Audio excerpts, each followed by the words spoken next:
인사 나누시겠습니다. 사랑합니다.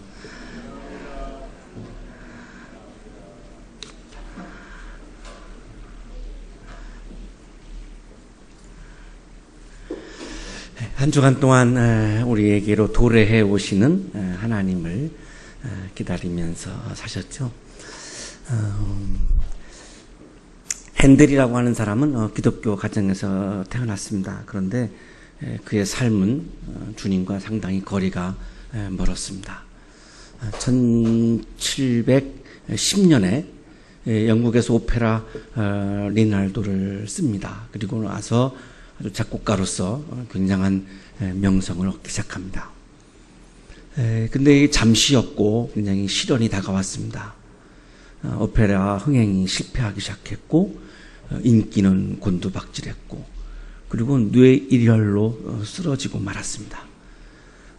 빚은 늘었고 친구들은 다 떠나갔고 고독했습니다. 절망했습니다. 오늘 한 친구가 편지를 보냈습니다. 이사야서 40장 1절의 내용을 시로 써서 그것을 핸델에게 보내주면서 그만 아파하고 이 가사를 가지고 내가 정말 좋은 곡을 한번 써보지 않겠니? 친구가 쓴 시를 계속해서 반복해서 읽었습니다. 그 읽는 가운데 하나님이 위로해 주시는 그런 마음을 주셨고 마음이 막 뜨거워지기 시작했습니다. 정말 주체할 수 없는 엄청난 그런 영감에 막 사로잡히면서 1741년에 8월 22일이었습니다. 그날부터 그 유명한 메시아를 쓰기 시작했습니다. 총 53곡이고 354페이지에 해당하는 그 곡을 무려 24일 만에 작곡을 했습니다. 뭐에 홀린 듯이 한 거죠. 24일 만에 그거를 완성했고 그 메시아가 아직도 누구도 이거를 깰 수 없는 정말 최고의 오라토리오로 그렇게 평가를 받는 작품이 나오게 되었습니다. 이 메시아가 나오게 된 결정적인 그 힘은 바로 이사야서 40장 1절의 말씀이고 오늘 우리에게 주신 또한 성서 일과이기도 합니다. 메시아의 제2곡 테너 서창이 아주 유명하죠. Comfort Ye My People이라고 하는 아주 유명한 우리가 들으면 다 알 수 있는 그런 곡인데 바로 그 곡이 가사가 이사야서 40장 1절 오늘 성서 일과의 말씀입니다.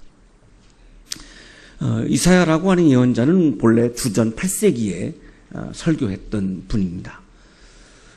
예루살렘 성전이 몰락하기 바로 전에 계속해서 심판을 설교했습니다.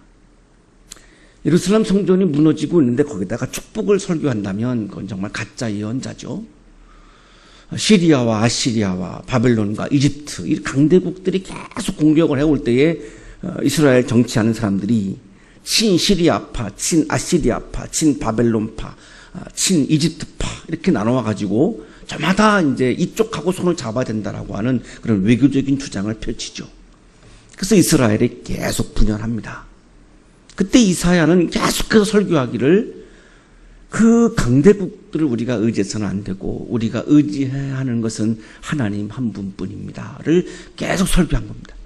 하나님을 의지하지 않고 그런 강대국들을 의지하다 보면 우리는 멸망합니다. 예루살렘 성전 무너집니다라고 하는 심판을 계속 설교한 거죠. 그것이 이사야서 1장부터 39장까지입니다. 성서학자들은 이사야서 1장부터 39장을 제1이사야서라고 그렇게 부릅니다. 왜냐하면 오늘 우리가 주신 성서일과 이사야 40장부터는 심판이 아닌 갑자기 위로의 설교로 변합니다. 그 이유는 이때 역사적인 상황이 그 예루살렘 성전이 무너진 이후 포로기 때의 바로 상황이기 때문에 그렇습니다. 시간이 많이 지난 거죠. 예루살렘 성전이 이미 무너졌고 바벨론 포로로 끌려갔고 그 바벨론 포로로 살고 있을 때 주신 바로 하나님의 말씀이 제2 이사야서 이사야 40장부터 55장까지 말씀입니다. 지난 시간에 우리가 3 이사야를 읽었고요. 그래서 계속 심판을 설교하던 이사야가 이제는 위로하여라 나의 백성을 위로하여라. 오늘 1절이 그렇게 시작하는 이유는 바벨론 포로기에서 이사야 예언자가 하나님의 구원의 손길을 보기 시작한 겁니다. 페르시아 왕 고레스라고 하는 사람을 들어서 도구로 쓰셔서 이스라엘을 구원하시는 하나님의 구원의 손길을 보면서 믿음의 눈으로 보면서 이제 구원받을 상황이기 때문에 위로의 말씀을 설교하기 시작한 것이죠. 그것이 오늘 이사야서 40장 말씀인데요. 이렇게 시작하죠. 너희는 위로하여라. 나의 백성을 위로하여라. 메시아에는 반복하죠. 너희는 위로하여라. 너희는 위로하여라. 이렇게 메시아 노래에는 그렇게 반복합니다만 나의 백성을 위로하여라. 너희 하나님께서 말씀하신다. 이것은 나의 말이 아니라 하나님의 말씀이다 라고 지금 이사야가 설교하고 있는 거죠. 하나님의 위로하심은 뭘까요? 예루살렘 주민을 격려하고 그들에게 일로 주어라. 이제 복역의 기간이 끝나고 죄에 대한 형벌도 다 받고 지은 죄에 비하여 갑절의 벌을 주님에게서 받았다고 외쳐라. 이사야가 얘기하고 설교하고 있는 용서의 이 위로의 내용은 하나님이 이제 우리를 이미 용서하셨다는 겁니다. 하나님을 의지하지 않고 강대국 나라들을 의지하면서 하나님을 버렸던, 하나님으로부터 멀어졌던 히브리인들을 향해서 이제 하나님이 그동안 충분히 다 벌을 주셨고 갑절의 벌을 다 주셔서 우리가 이미 다 받았고, 그래서 노예가 되었고 포로로 끌려갔고 예루살렘 성전은 무너졌고 우리가 지은 죄에 비해서 갑절의 벌을 이미 다 받았고 이제는 하나님이 우리를 용서하기 시작한다는 거죠.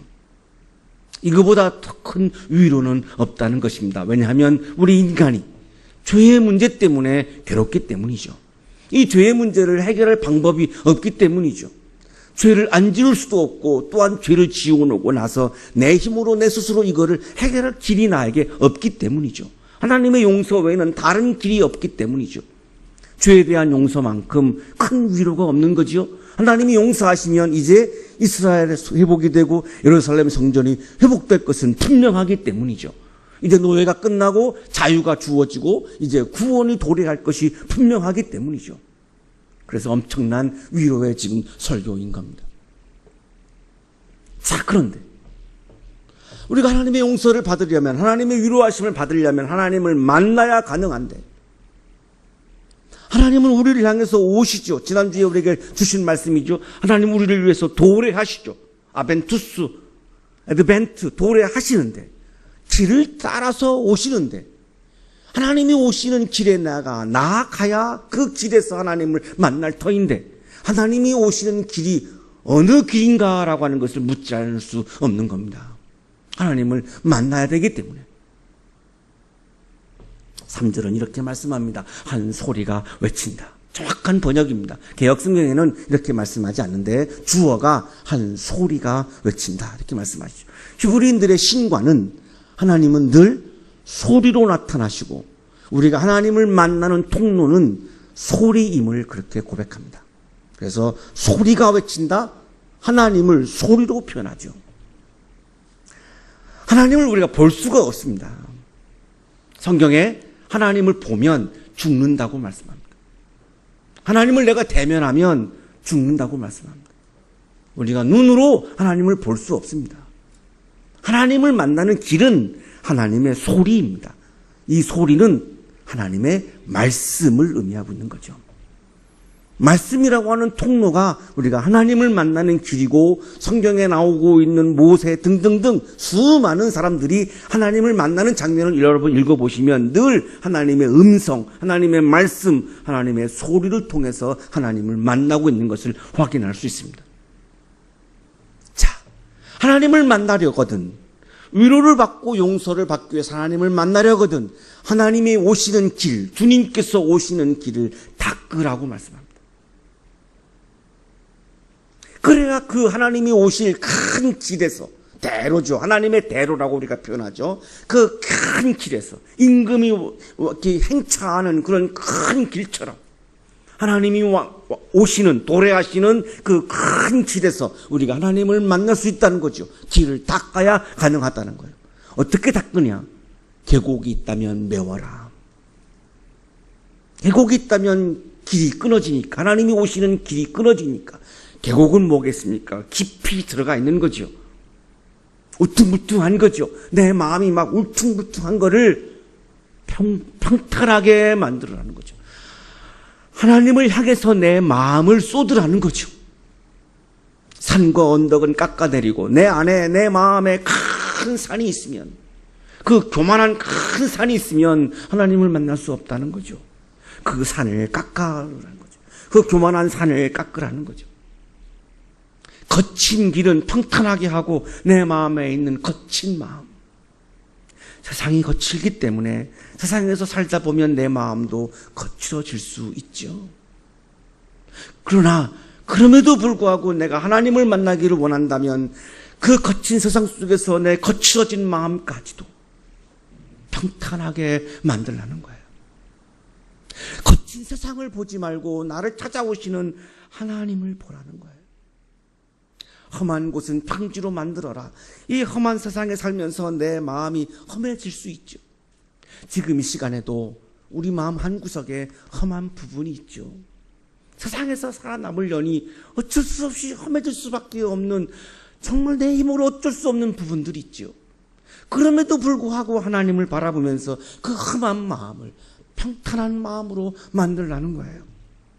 내 마음을 하나님께 향하라는 거예요. 그래야 주님이 오시는 길에서 내가 주님을 만날 수 있고, 주님을 만나야 주님이 나에게 주시려고 하는 위로와 용서를 내가 받을 수 있다는 거죠. 그 길을 내가 닦아야 주님의 영광이 나타나셔서 주님께서 친히 약속하신 위로와 용서를 나에게 주신다는 거죠. 6절에서 반복합니다. 한 소리가 외친다. 하나님은 소리라는 겁니다. 무엇을 외치랍니까? 예언자가 물었더니 하나님은 이렇게 말씀하시죠. 모든 육체는 풀이요 모든 아름다운 들의 꽃과 같을 뿐이다. 브루거만이라고 하는 구약 성서학자는 여기서 말씀하시는 육체, 여기서 말씀하시는 풀, 꽃, 이것들은 바로 바벨론을 의미한다, 이렇게 풀이합니다. 세계를 주름잡던 바벨론의 권력도 결국은 풀과 같고 꽃과 같아서 시들 수밖에 없고 마를 수밖에 없다는 거예요. 언제 하나님께서 입김을 부르시면, 입김을 후 이렇게 부으시면 그 꽃도 시들고 풀도 마른다는 거예요. 아무것도 아니라는 거예요. 이스라엘 사람들은 그 바벨론의 권력과 지배 앞에서 지금 나라를 잃어버리고 자유를 잃어버리고 노예로 어렵고 고통스러운 삶을 살아가고 있고, 도저히 그 바벨론으로부터 구원받을 기미가 보이지 않아서 절망하고 있습니다.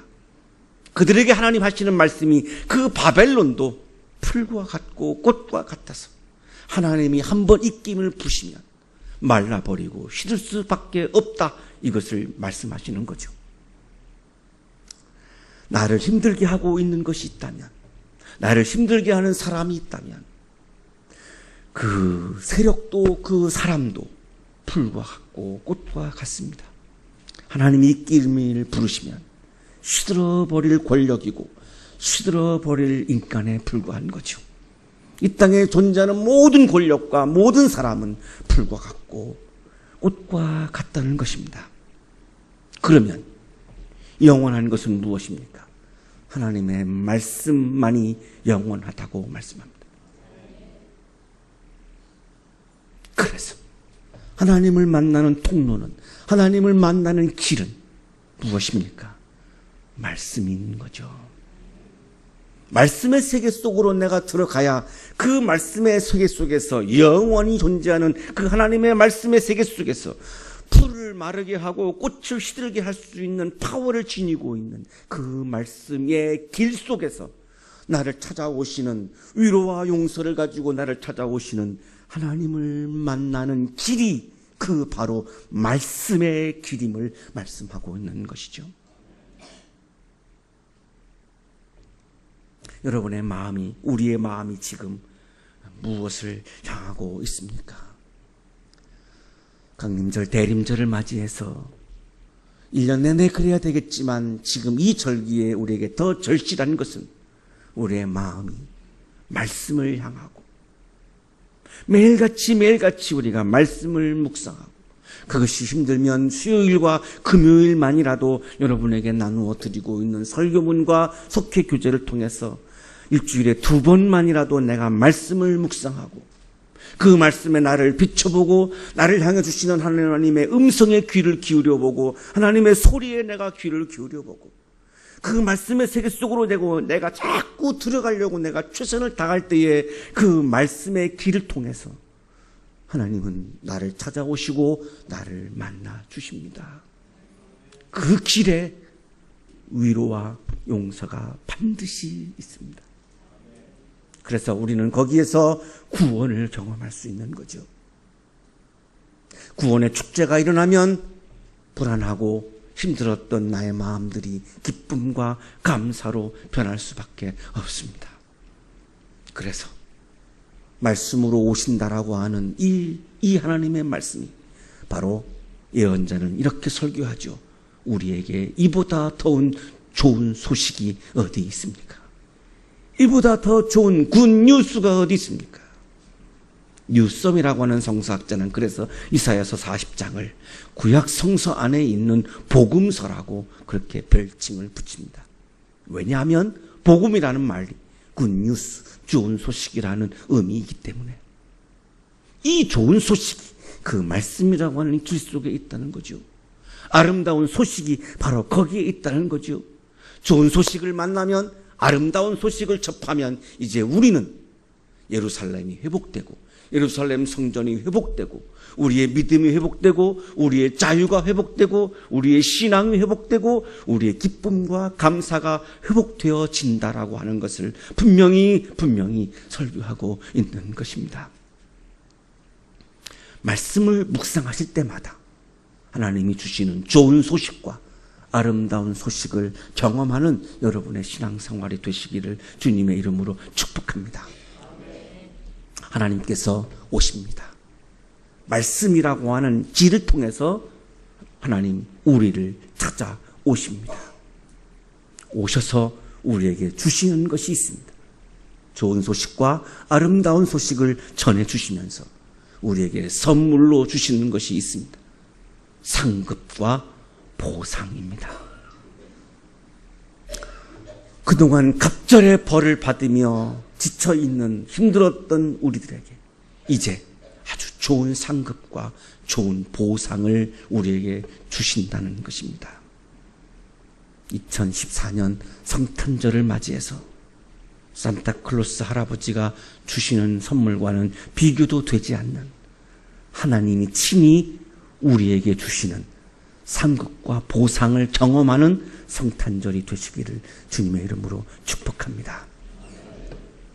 상급과 보상을 주시면서 하나 더 우리에게 하시는 것이 있습니다. 목자가 되셔서 우리를 먹여주시고 우리를 안아주신다고 말씀합니다. 지쳐있는 우리들에게 오셔서 맛있는 음식을 우리에게 주시고 상처받은 우리를 꼭 안아주셔서 우리의 마음을 새롭게 해주시고 우리에게 새로운 힘을 주시는 2014년 성탄절이 될 것을 믿습니다. 기도드리겠습니다.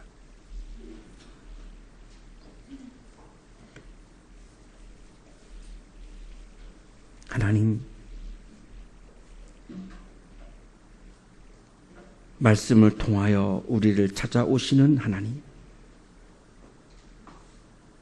우리가 날마다 매 순간 매일매일 나에게 들려주시는 하나님의 말씀, 하나님의 음성, 하나님의 소리에 귀 기울이며 말씀의 길을 따라오시는 주님을 만나고 주님이 들려주시는 좋은 소식과 아름다운 소식을 들으며 주님이 선물로 주시는 상급과 보상을 받고